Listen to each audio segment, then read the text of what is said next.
Hello friends, I'm going to do a little makeup tutorial for the wall linen. First, just make sure your hair's out of your face, pull back, oh wow, forehead, and make sure your face is relatively clean. Mine's not great, but I don't really care right now. And what I like to do first, I just got this primer today, but if you don't have a primer, I just use moisturizer. So I have CeraVe. It's just it just makes sure your makeup doesn't get all cracked and peely and stuff. But if you have dry skin, I would definitely go in with moisturizer. But first, I'm gonna just put this in this, make sure your makeup stays. You just spread that all around. But if you don't have a primer, that's fine. I just got this today. So we're gonna see if it works. But just rub that in. You got my eyebrows, but it should just leave your skin tacky so that the makeup can stay on it. Then I go in, I have really light concealer. I just go to the store and choose the lightest one because of my skin. But I put concealer on before foundation because I just think it blends a little better. And I'm gonna talk to you guys about contouring because I've talked to a few of you and it's kind of confusing if you're not like in the makeup scene or don't do it daily. But contouring is just sculpting your face with shadows basically.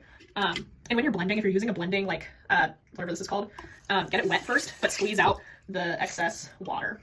It will absorb a little bit of your makeup, but I just find that it is the best way to blend. So I'm gonna go into this, go over my concealer, and I put concealer right under my cheekbone. Your cheekbone is right here. You can feel it with your 2 fingers. And I put the concealer there to start out the contour because somehow adding light underneath a shadow makes it look more sculpted. And by the way, the reason we're doing heavy contour is we kind of want to get that ghosty, gaunt look for the wall. Because Mrs. Phillips and I just thought it would look cool from the audience and would set us apart from the other girls, apart from our dresses. Okay, so our concealer's all blended in. If you have any red spots, like some people have naturally rosy skin, I would put concealer over that. And then if you have a really light color foundation that still like looks decent on your skin, I would suggest putting that on so you can look. A lot of people put it on their hand first and then on their face, but I don't really care. So I just squeeze it onto my finger. I'm kind of running out, not gonna lie. That's okay. It's fine. So I just got that on. Make sure you put on a decent amount since it's the stage and you just want your face, you don't want like your face to look too distracting if there's lots of texture, which is fine, but just for stage, make sure you blend it everywhere. So, and if you use this, it does absorb some of the foundation. So if you want to use a brush like this, that's also fine. I can't really use this one because I accidentally melted part of it, but I still do sometimes. But make sure you don't leave a line here, especially if your foundation doesn't exactly match your skin color. It's very obvious when your makeup isn't blended. Make sure you go all the way down to your neck and on your eyelids, everywhere. And it's okay if you get it on your eyebrow, that's all right, because you can remove it later if needed.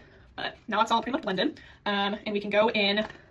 I'm gonna start with the eyes. They're pretty simple.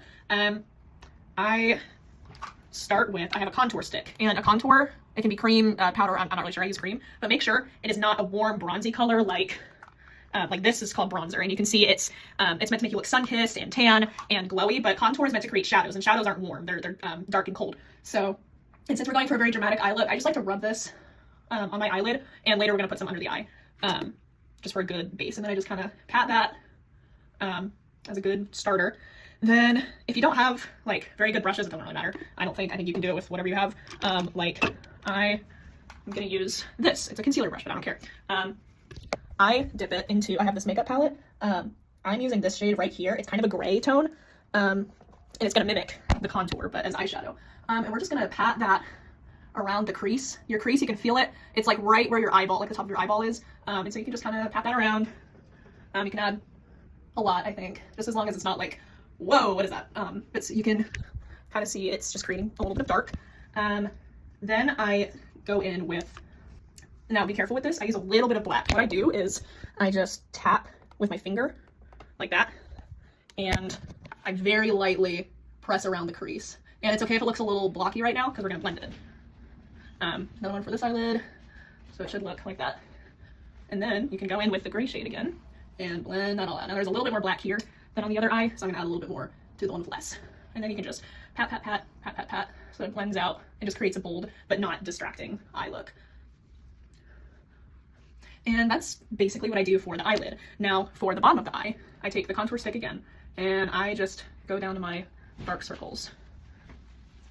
Blend that in. I just do it with my fingers sometimes, that's okay.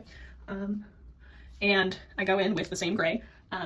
With this kind of makeup, when it's meant to be dark and meant to mimic shadows, you want to use the same colors all around your face so that it's not like, because the character is not supposed to be wearing eyeshadow, it's just meant to be what they look like in this case.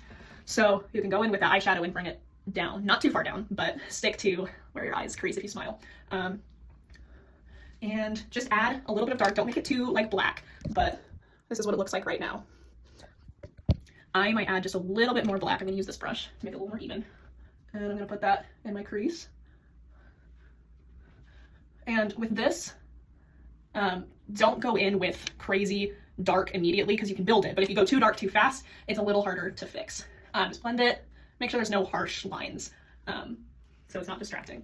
And I think okay, I use an eyeliner pencil, but if that's a little too scary for you, like I use this, but if that's too scary, which I get it, you can find, there's thinly edged brushes that you can dip into a dark color and use it with a brush, but I like to use eyeliner because I've just done it since like 7th grade and I'm just used to it. And I pull my eye out. With this, I'm not doing anything special. I'm just getting right above my eyelashes. You can go super slow with it. It doesn't have to be super dark or super heavy. I literally just have a little line. Do that on the outside or on the other side. That's what I meant. And you can even blend it in a little bit if you want. And I like to put some on my lower lash line, but I wouldn't always recommend that if you're not super into eyeliner and don't know how to do it.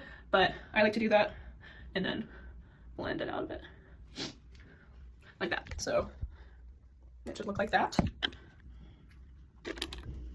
And make sure you're wearing mascara because just the eyeliner and just the eyeshadow will still make your eyes disappear. So even if it's not like false lashes, you don't need those. You can just use a little bit of mascara, and it's okay if it's a little messy because I think it just adds to the ghostly look. And like we've been trapped for however long your character's been trapped for. I put some on the lower lash line. I don't think you need to do that, but I like to do it. And just do that. And the eyes are pretty much done. I might add to it later, but now we're moving on to sculpting the face. So I'm going in with the same contour stick and find your cheekbone by feeling the bone there and going just beneath it and then follow the top of your finger. That's what I do. So don't go too far below because then it'll just make your face droop a little bit. And you can make a pretty dark line like that and drag it down here. Do the same on the other side. And you have these obnoxious lines there. You can line your nose a little bit. I don't know if this is like super necessary, but I like to do it.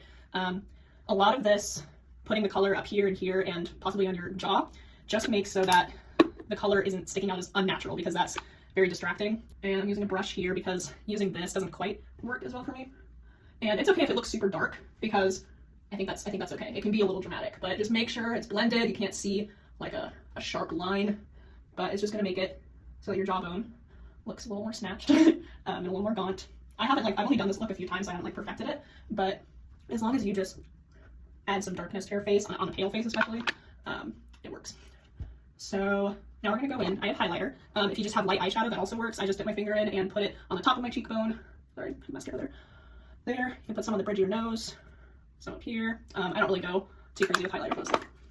And Mrs. Phillips did ask for a little bit of bronzer so that we can still see the tops of our cheekbones and look a little more alive for stage, but I just take a big brush and dip it in there and then go to the top of your cheekbones where you would usually put blush, but I don't put blush for this makeup look, but just a little bit there, I think is what she wants. If you can't follow all of these steps, I would say, make the eyes dark, but not like raccoon eyes. Carve out your cheekbones a little bit and make sure you're wearing mascara. But this is basically it. You can go in with another layer of mascara.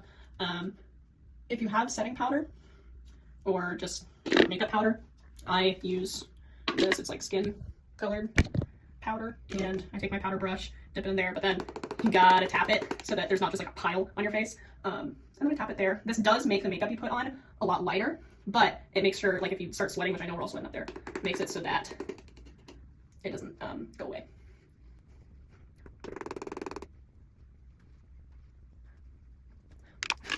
And then sometimes I like to go in with my fluffy brush and brush off the excess so it's not looking cakey.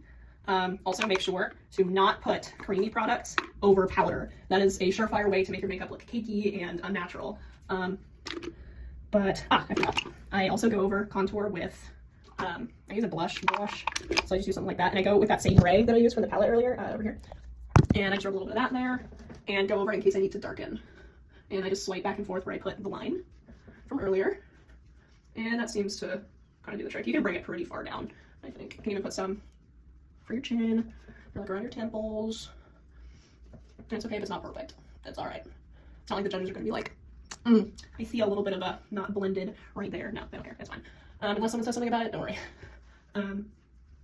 This should be the finished look. It's just very sculpted and dark You don't have to make, you don't have to look beautiful. It's just, yeah. If you want to put a little bit of blush, just don't put too much. And make sure you blend. I'm actually going to blend a little bit more down here. Maybe a little bit more there. Darken up the eyes a little bit if you want, but just remember, don't go too black.